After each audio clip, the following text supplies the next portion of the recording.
नमस्कार दोस्तों, स्वागत है आपका मेरे चैनल एनसीईआरटी विथ रजनी में। दोस्तों, पिछले वीडियो में हमने क्लास 6 के 8 चैप्टर को कंप्लीट किया था और साथ ही साथ हमने 9 चैप्टर को ही पढ़ा था। आज के वीडियो में हम लोग क्लास 6 के 9 चैप्टर को पढ़ेंगे, साथ ही साथ क्लास 6 के 10 चैप्टर को भी पढ़ेंगे। तो चलिए दोस्तों, स्टार्ट करते हैं। NCERT with Rajni my channel name, और हमारा जो आज का चैप्टर है वो चैप्टर 9 है। हमने चैप्टर 9 का लगभग 8 क्वेश्चन तक कंप्लीट कर लिया था। आज के वीडियो में हम लोग क्वेश्चन 9 से स्टार्ट कर रहे हैं।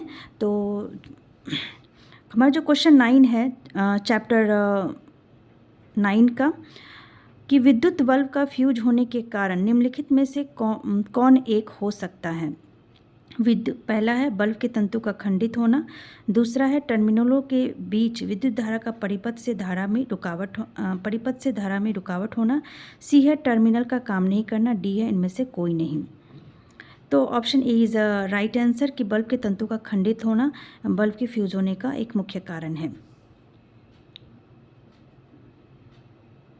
एक बार हम लोग डिटेल देख लेते हैं कि विद्युत बल्ब कई कारणों से फ्यूज हो सकता है। इनमें से एक कारण है बल्ब के तंतु का खंडित होना। बल्ब का तंतु खंडित होने के कारण विद्युत सेल के टर्मिनलों के बीच विद्युत धारा का परिपथ टूट जाता है, इसलिए फ्यूज बल्ब के तंतु से विद्युत धारा प्रवाहित न होने के कारण यह दीप्तमान नहीं होता है। ठीक है।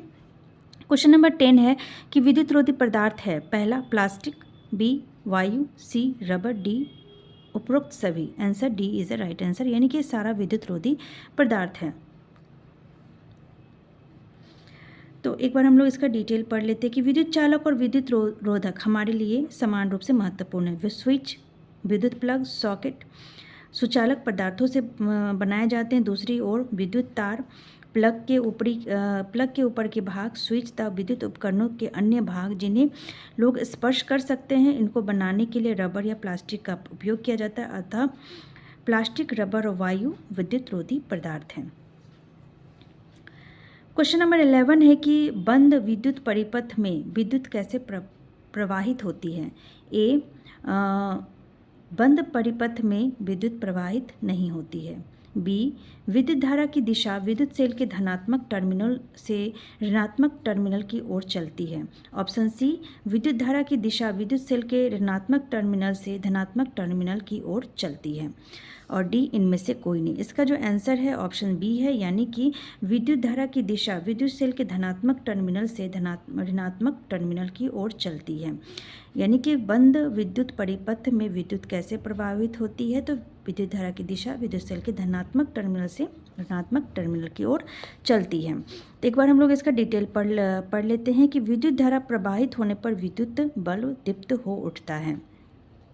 तो कैसे होता है कि बंद विद्युत परिपथ में विद्युत धारा विद्युत सेल के एक टर्मिनल से दूसरे टर्मिनल तक प्रवाहित होती है। अतः विद्युत धारा की दिशा विद्युत सेल के धनात्मक टर्मिनल से ऋणात्मक टर्मिनल की ओर चलती है। स्विच एक सरल युक्ति है जो विद्युत धारा के प्रवाह को रोकने तथा प्रारंभ करने के लिए परिपथ को तोड़ता अथवा पूरा करता है। तो फ्रेंड्स, यहाँ पर हमारा चैप्टर 9 कंप्लीट हो गया, जो विद्युत तथा परिपथ था। और इससे रिलेटेड जो क्वेश्चंस, जो मुख्य पॉइंट है वो यही है कि विद्युत धारा के बारे में बताया गया है, और कौन सा ऋणात्मक शेल है, और विद्युत धारा प्रवाहित कैसे होती है उसके बारे में बताया गया है। और सेल से रिलेटेड कुछ क्वेश्चंस बताए गए हैं। तो इस चीज़ को आप अच्छे से देख लेना। इसमें बहुत इंपॉर्टेंट क्वेश्चन नहीं है, जो भी बताया गया वो हमें पहले से पता है, और लेकिन एक बार अगर आप अच्छे से देख लोगे तो ये हमेशा के लिए याद हो जाएगा। तो हम लोग आज क्वेश्चन ये चैप्टर 10 को स्टार्ट करते हैं, क्योंकि हमारा चैप्टर 9 कंप्लीट हो चुका है। तो हमारा जो चैप्टर 10 है उसका नाम है चुंबकों द्वारा मनोरंजन। और इससे रिलेटेड जो पहला क्वेश्चन है यह है कि चुंबक का किसके द्वारा खोजा गया। पहला मैग्नेस, दूसरा आइंस्टीन, सी न्यूटन और डी मैग्नेट। तो इसका जो आंसर है ऑप्शन ए है, यानी कि मैग्नेस। तो एक बार इससे रिलेटेड एक स्टोरी है जिसे हम पढ़ लेते हैं कि प्राचीन यूनान में एक गडरिया रहता था। उसका नाम मैग्नस था। वह अपनी भेड़ों तथा बकरियों के झुंड को पास के पहाड़ों पर चराने के लिए ले जाता था। भेड़ों पर नियंत्रण के लिए वो अपने साथ एक छड़ी रखता था।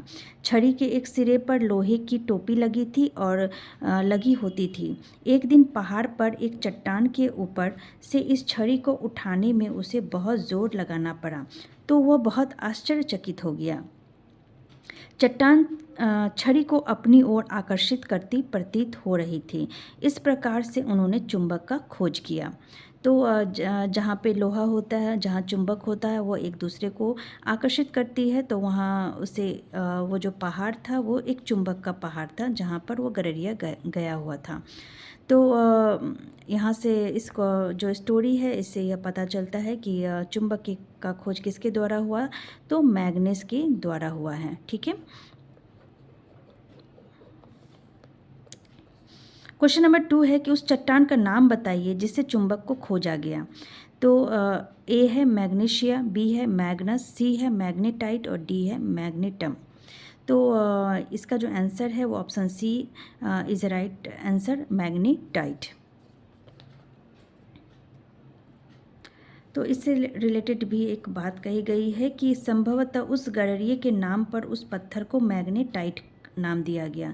तो गडरिये का क्या नाम था, तो मैग्नस नाम था, तो इसीलिए इस पत्थर का नाम मैग्नेटाइट दिया गया।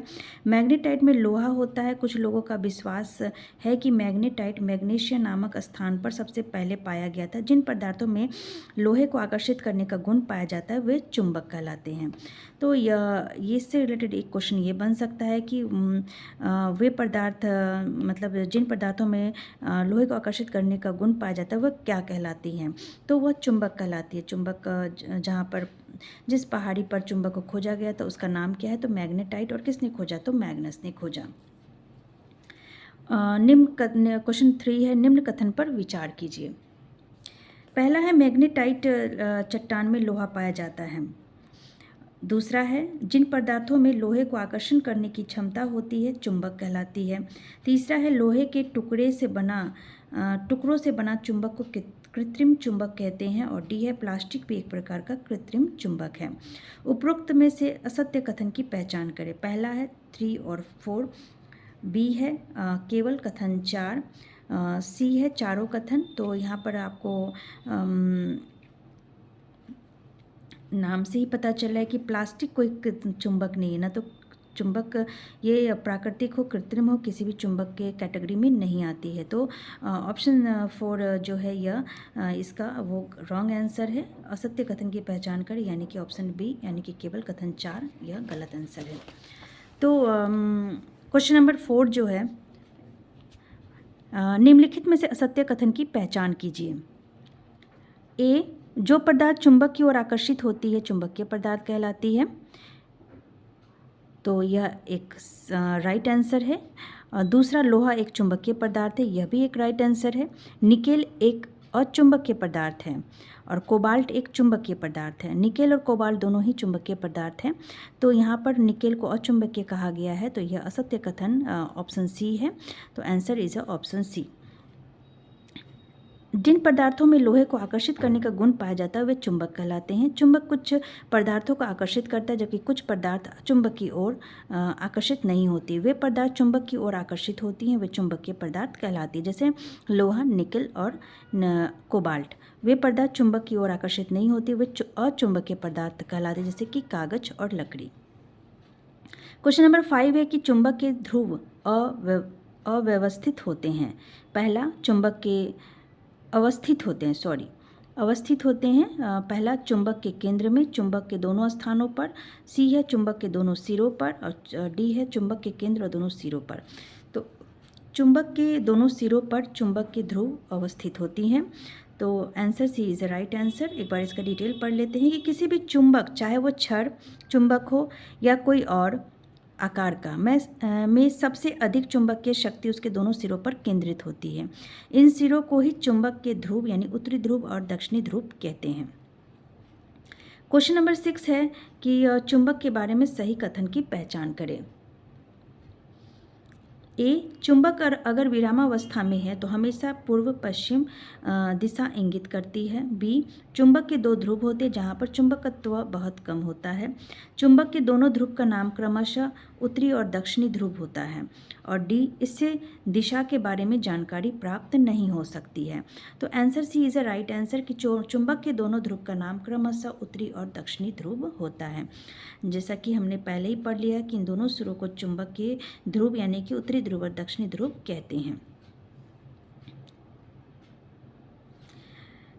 एक बार इसमें डिटेल में देखते हैं कि क्या बताया गया है कि स्वतंत्र लटका हुआ चुंबक सदैव एक निश्चित दिशा में विराम में आता है जो उत्तर दक्षिण होती है जहां आप यह प्रयोग कर रहे हैं।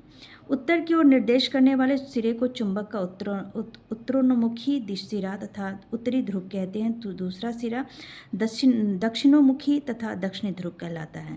सभी चुंबकों के 2 ध्रुव होते हैं, चाहे उनका आकार कैसा भी हो। सामान्यतः चुंबकों पर उत्तर तथा दक्षिण ध्रुवों को अंकित किया जाता है। क्वेश्चन नंबर 7 है कि कंपास के बारे में निम्न कथन पर विचार कीजिए। पहला, यह चुंबक के गुण पर आधारित होता है। दूसरा, यह सामान्यतः कांच के ढक्कन के एक डिब्बा में होता है। डी है कि एक चुंबकित सुई डिब्बी के अंदर एक धुरी पर लगी होती है जो स्वतंत्रतापूर्वक लटकती रहती है। और 4 है, सुई विरामावस्था में उत्तर दक्षिण दिशा में दिशा निर्देशित करती है। उपरोक्त में से सही कथन की पहचान करिए। तो चारों कथन इसका सही है, यानी कि option D is a right answer. प्राचीन काल में यात्री एक प्राकृतिक चुंबक अपने साथ ले जाते थे जिसे धागे से लटकाकर दिशा निर्धारण करते थे। तत्पश्चात चुंबकी के इस गुण पर आधारित एक युक्ति विकसित हुई। यह कंपास यानी दिशा सूचक के नाम से जानी जाती है। कंपास सामान्यतः कांच के ढक्कन वाली एक छोटी डिब्बी होती है। एक चुंबकित सुई डिब्बी के अंदर एक धुरी पर लगी होती है जो स्वतंत्रतापूर्वक घूमती है। कंपास में एक डायल भी होता है जिस पर दिशाएं अंकित होती है। कंपास को उस स्थान पर रखते हैं जहां हमें दिशा निर्धारण करना होता है। इसकी सुई विरामावस्था में उत्तर दक्षिण दिशा को निर्देशित करती है। कंपास को तब तक घुमाते हैं जब तक कि डायल पर अंकित उत्तर दक्षिण के चिन्ह सुई के दोनों सिरों पर न आ जाए। चुंबकीय सुई के उत्तरी ध्रुव की पहचान करने के लिए सामान्यतः इसे भिन्न रंग से पेंट किया जाता है। यहाँ पर एक कंपास का आपको फिगर दिया गया है।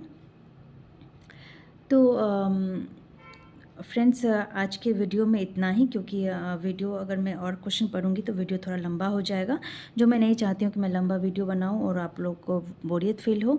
तो आज के वीडियो में इतना ही। हम लोग नेक्स्ट वीडियो में इसके नेक्स्ट क्वेश्चंस को करेंगे और नेक्स्ट चैप्टर को भी करेंगे, क्योंकि इसका एक और चैप्टर आई थिंक बाकी है।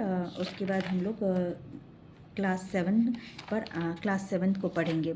तो नेक्स्ट वीडियो में हम लोग इसके नेक्स्ट चैप्टर को पढ़ेंगे। तो आज के वीडियो में इतना ही। अगर आपको मेरा वीडियो अच्छा लगे तो लाइक करें, सब्सक्राइब करें और मिलते हैं अगले वीडियो में। धन्यवाद।